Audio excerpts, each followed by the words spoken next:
welcome to Engineer Your Space. Today I'm in Queens, New York for a renter-friendly kitchen makeover. And I'm tackling a problem that's common for a lot of older apartments. That's floors that are old and past their prime. I'm going to walk you through step by step how to install a tile floor semi-permanently in a way that actually allows you to remove it without leaving a trace. It's really amazing, and you're going to see how it's going to completely transform this kitchen from drab and ordinary to full of color and personality. Can't wait to show you, so let's get started. This kitchen has a lot going for it. It has big, beautiful windows with nice molding, gives it a lot of character. And with the white cabinets, it becomes kind of a blank canvas to work with, which is nice. The floor, however, is a different story. It's really old and tired looking. It really should be replaced, but if you're a renter and your landlord doesn't want to put in a new floor, you really don't have a whole lot of options. And that's why I was really excited to discover modularity tiles. They're vinyl tiles that you can install the traditional way with adhesive, but an option that you have with these tiles is to install them on an existing floor with double-sided tape.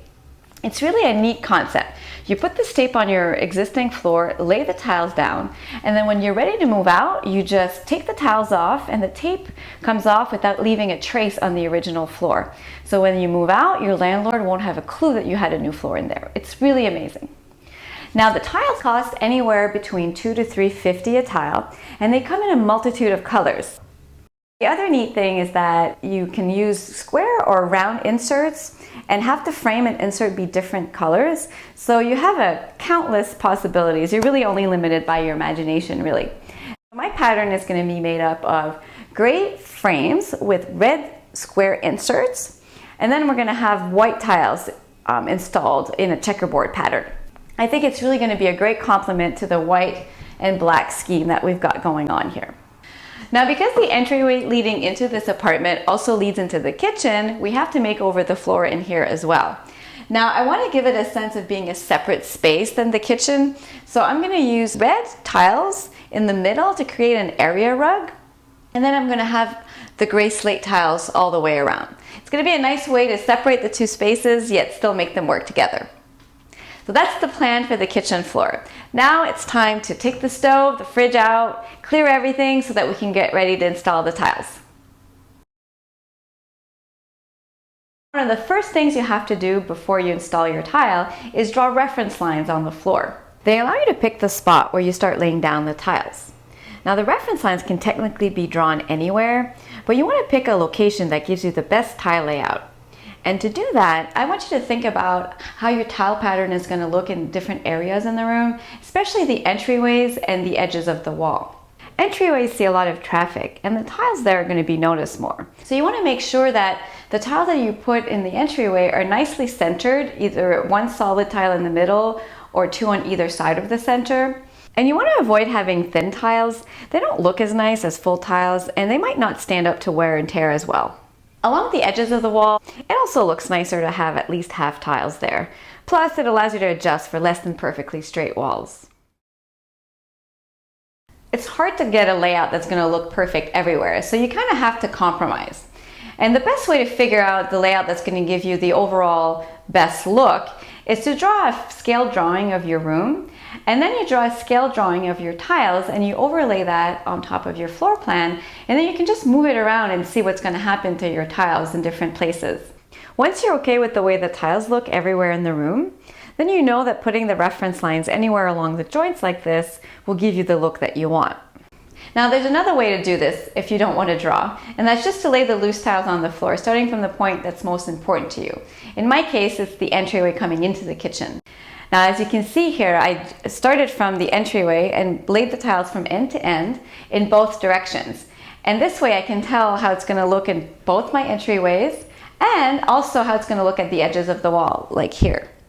You move the tiles around until you're satisfied with the way that they look, and like before, the reference lines need to line up with the joints.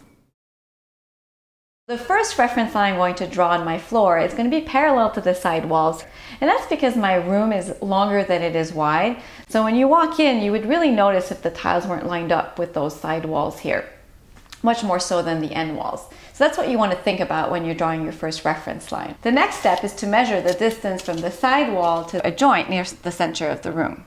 And then again, the exact same distance a little bit further down so that you get 2 marks on which to line up your chalk line. Nail in one end of the chalk line, align with your marks. Extend it across the room, keeping it in line with the mark still. And keeping the tension on the line, snap it on the floor. Don't worry if you need to try a couple of times to line up your chalk line perfectly with your marks. Just make sure you use the blue chalk and not the red one. The blue chalk is much easier to clean up. Now we have one reference line done. For the perpendicular line, you want to line it up with one of the side edges of the tiles, like here or here, so that they'll line up properly in the other direction. Here's a little trick to draw a perpendicular line. It goes back to geometry. It's the 3, 4, 5 triangle rule. And here's how it works if you don't remember. By drawing a triangle with one side that's 4 feet, one that's 5 feet, and one that's 3 feet, you end up with a triangle with a 90-degree angle. Now to do this on your floor, you mark off 4 feet from the center point. Then you mark off 5 feet on your tape and pin it at the 4 feet mark. Pivoting around that point, you trace an arc on the floor at the end of the tape. Then you mark 3 feet on the tape and pivoting around the center point, trace another arc on the floor. Where the 2 arcs intersect is where the perpendicular line would go through. Now the reference lines are taken care of, it's time to put on the tape. And to help guide you, mark off 12-inch increments along the edges of the walls, starting from the reference lines. And then you can line up your tape so that the joint falls in the middle of it, like this. Now, one thing you really should do before you put on the tape is make sure that your floor is completely clean and free of any dust and dirt. That's really going to help the tape stick better. So I'm going to go put on the tape and then we're going to be ready to install the tiles. I like to install the tape in one direction first and then install smaller sections in the other direction. That just makes it much easier to uncover the tape. This tape is made to stick to the floor and tile, but it won't leave any residue on the floor when you remove it. Now that we've got the tape installed, it's time to put on some tiles. One suggestion I have for you for uncovering the tape is to do it just one section at a time. It's going to make things a lot more manageable, especially if you need to walk around the room. Otherwise, you might get stuck. So the first tile I'm installing is a solid one. And really with this, you want to make sure that you install the first one perfectly aligned with the grid lines or your reference lines that you have on the floor. Otherwise, any little mistake that you make is just going to get repeated all the way down into the room and it's just going to get magnified. So you want to make sure that you line it up very carefully with your grid lines or your reference lines that you've put down. And then you just press down. That's it. Really easy. Now the next tile I've got to install is one that has a frame and an insert. So you want to start off by putting down your frame, making sure that you align it really nice and snug next to the tile you've just put down. Press on 3 corners like this, and then you take your insert and you slide it in like that, and you just press down and it'll fit nice and snug. There's no need to have any double-sided tape underneath the insert. Now, one word of caution when you're installing vinyl tiles on an existing floor like this, especially with double-sided tape, you want to make sure that your existing floor is as smooth as possible. Otherwise, you might get uneven seams. And it's actually a good idea to use darker colors with lighter colors interspersed. It's just going to be a lot more forgiving for any imperfections that you may have. Now, I'm going to keep installing the tiles all in the middle of the room until I get to the edges, and then I'll show you how to do those tiles.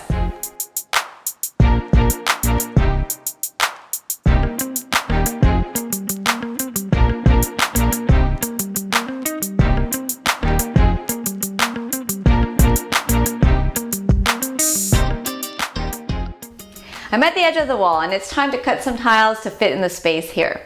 There's a trick that's going to make sure that your tiles fit every time. You take a tile, put it over the last tile that you put down near the wall, making sure it's lined up with the tile below. Then you take another tile, but this time you put it right up against the wall, making sure that it's lined up with the tile that's below it. Mark the tile, and to cut it, you can just do that with a utility knife and a straight edge. It's really easy. And you really don't need to apply a lot of pressure. You just want to do one light score, making sure it's really well lined up.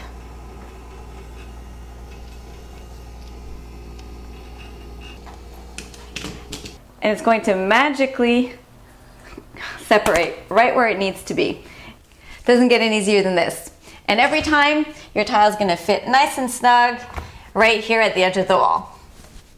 But if you have to cut around radiators or round objects, it's a bit more complicated, but I have a trick for that too. You make a paper or poster board template of your tile, and where you're going to need to contour around, cut out thin strips with scissors.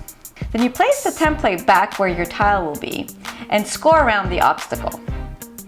Then you want to cut out the strips around where the score line is, and you just double check that your template fits properly. You then transfer that onto your tile and voila, perfect fit. I'm going to finish tiling the edges of the wall and the entryway, and then it'll be time for the big reveal. What a difference this new floor makes in here. Now when you walk in, you have a great first impression, but it's nothing compared to this kitchen transformation. It doesn't look at the same room at all. This graphic pattern on the floor with red, gray, and white just injects a lot of personality and breathes new life into this kitchen. Just what it needed. And the best part is, by using double-sided tape to install the modularity tiles, this is completely renter-friendly. When you move out, you just take the tiles with you and your landlord won't ever know they were there. I love that. If you want more information about this project, just go to engineeryourspace.com. And don't forget to join me on Twitter or Facebook for more tips. See you next time. This episode was sponsored in part by Modularity Tiles.